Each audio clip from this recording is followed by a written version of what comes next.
gente querida, familia de El Punto C. Hoy tenemos un tema oscuro, sensible, melancólico, del alma, de la expresión, de los sentimientos. Así es, hoy vamos a hablar de Tim Burton y de su obra.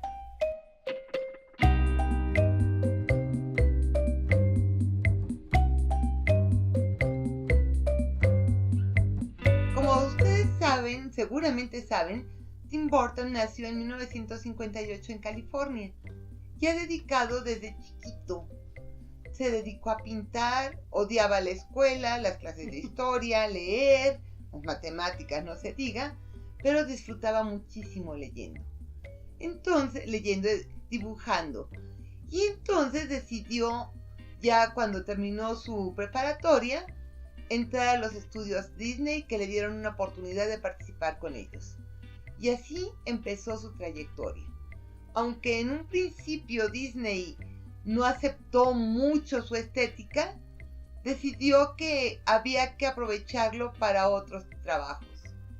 Sí, pero finalmente también hablar de Tim Burton, no se puede hablar de él sin recordar un poco su infancia. Realmente él fue un niño excepcional, no fue como el resto de los niños. También se marca, ¿no? A lo mejor algún tipo de frustración también con sus padres, ¿no? Que eso también lo fue marcando porque fue un niño solitario. Entonces hay muchas anécdotas referente a su relación familiar, ¿no? Incluso él dice, yo ya perdoné a mis padres y les doy gracias porque sin ellos no hubiera sido yo lo que soy ahora. Entonces también dentro de las anécdotas que se cuentan de Tim Burton cuando era niño, su casa estaba cerca también de un cementerio y él iba y ahí encontraba paz, esa paz que quizá no encontraba en su casa. Entonces todos estos factores, como la mayoría de nosotros que vas sufriendo en la infancia, pues obviamente te van marcando, ¿no? En la manera de expresarte. Entonces, todo esto fue como él encontró precisamente en el dibujo y sobre todo en el expresionismo. También él leía mucho, decías de que leía mucho, Edgar Allan Poe, ¿no? Que fue también uno de sus bastiones literarios en el que él se fue conformando, hicieron de Tim Burton lo que es hoy. Así es, cuando vemos las obras de Tim Burton no podemos soslayar la influencia que tuvo en él tanto Allan Poe como el romanticismo, como todo este movimiento gótico debido al romanticismo, no el gótico medieval, y también todo el cine del expresionismo alemán de finales del siglo XIX y principios del siglo XX. Bueno, yo diría que hasta después de la Primera Gran Guerra, ese cine fue el que lo marcó. Aquí tenemos algunas de las películas que influyeron en él y que al verlas nos permite entender cuál es su estética actual. Sí, de hecho, dentro, de las películas que influyeron en él, también sus mismos personajes. Entonces, a lo mejor muchos considerarán a Tim Burton como una personalidad en cuanto a su obra oscura. Lo que él quiere resaltar precisamente es el alma, ¿no? Los miedos. Entonces, con las expresiones de sus ojos, la tez pálida, porque realmente no es la figura perfecta, por decirlo así, lo que quiere resaltar, sino es lo desde adentro.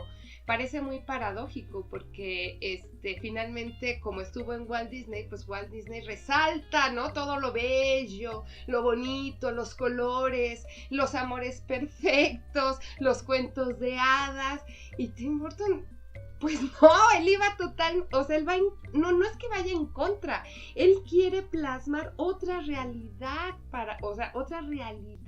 otra visión de vida.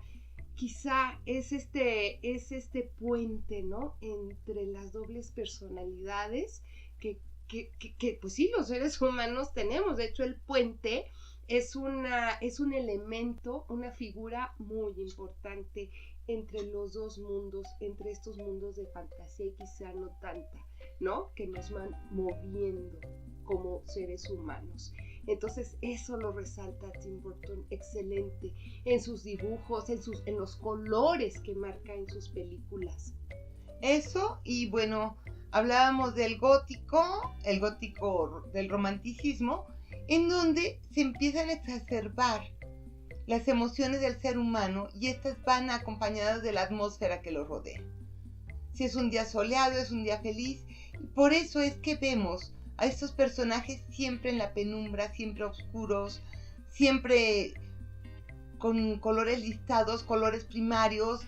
Hablaba Claudia del Puente y me hizo recordar un movimiento expresionista de pintura alemán, El Puente. Una de las obras que más me impresionó fue la del Grito de Munch. Ustedes la recordarán, donde también encontramos algunas influencias de Van Gogh, donde no están los colores matizados. Vamos a ver todos estos colores en su brutalidad absoluta, en su autenticidad. Y a eso también nos remite Tim Burton, ¿sí? A esta escuela pictórica, a estas emociones que no tienen cabida. Decía Rousseau en algún momento que no hay nada que diga más del sentimiento humano que los sonidos inarticulados. Estos gritos a veces de miedo, estos pensamientos, pienso en la influencia de Allan Poe en El Cuervo, de que algo se mueve, sí, oí que algo se movía, tocan la puerta, no la tocan, y todo está pasando dentro del personaje, y eso nos lo transmite, y eso, justamente eso, es lo que hace Tim Burton en sus obras. Ahorita decías algo muy interesante, lo que no tiene cabida.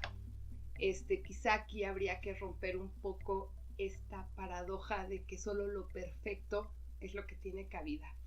Entonces muchas veces nos lleva esto a frustraciones. Y Tim Burton, con esta soledad que vivió de pequeño y con todo este mundo que era muy aparte, ¿no? O que no iba congruente quizá con la sociedad, ¿no?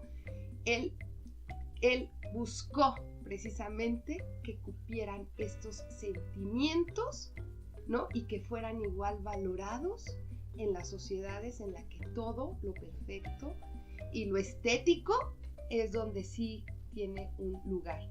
Él fue libre en expresarlo, a pesar de las críticas, porque tuvo igual de Disney. Oye, imagínate que un gigante como Disney te diga, es que esto no me gusta, ¿no? Entonces, y él cuando empezaba, entonces a pesar de eso, él luchó por expresar esta parte del alma humana que muchas veces tratamos de ocultar con tal de encajar en un mundo. Entonces quizá no es que sea solitario o simplemente él buscó un camino, un puente precisamente para expresar todos esos sentimientos. Esta expresión la vamos a ver también en algunas de sus obras en donde va a manejar lo fantástico. ¿Sí? ¿Qué es lo fantástico? Primero habría que precisarlo porque no es únicamente el reino de las hadas y todo eso es fantasy. Lo que va a ser el fantástico es dentro de la vida cotidiana, dentro de la vida real, hay un elemento que irrumpe de pronto y distorsiona todo.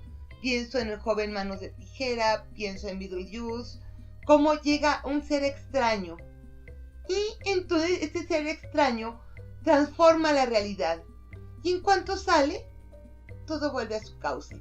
Pensaba que quizá no estaría dentro de esto. Hablo de sus películas actuadas, no de los dibujos animados. No estaría dentro de esto El Gran Pez, por ejemplo, o El Jinete sin Cabeza. Pero el resto de sus obras sí lo va a manejar de esta manera. Y en el caso, por ejemplo, de obras en donde se va a pegar a obras literarias como Frankenweenie, hace un homenaje a nivel simbólico, porque qué manera de usar los símbolos de Tim Burton. Vamos a ver, por ejemplo, en El cementerio, la tumba de Mary Shelley, la de Woolworth, la de los grandes románticos de la época. Está haciendo un guiño a toda la audiencia para que ubiquen a la obra dentro del romanticismo al que pertenece. Este perrito resucitado es realmente Frankenstein.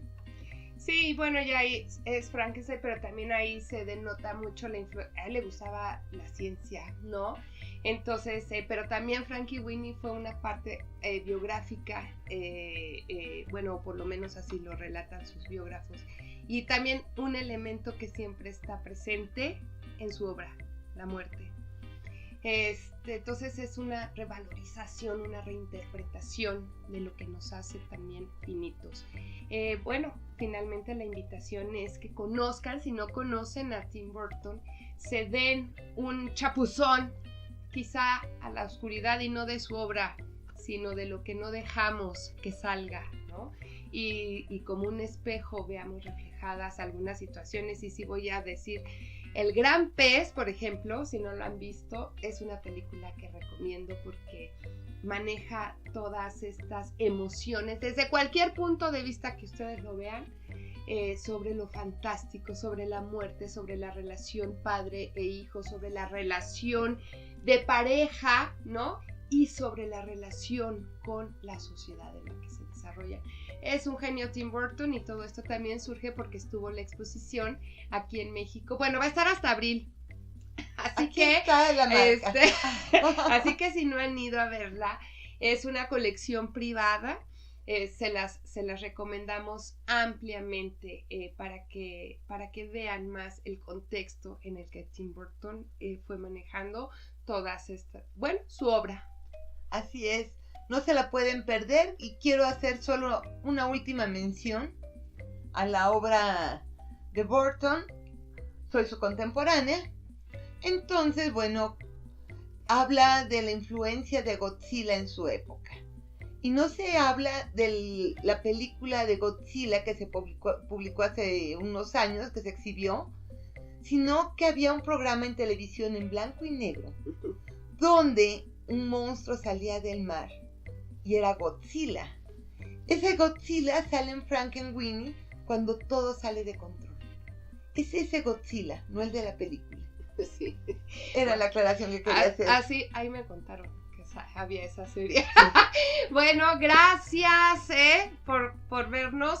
Suscriban si les gustó el programa, ayuden a compartirlo. Nos estamos viendo. Está Héctor Arriaga en la producción y edición de este programa, Claudia Magos y Claudia Huerta. Gracias por estar una vez más con nosotros. Gracias, chao.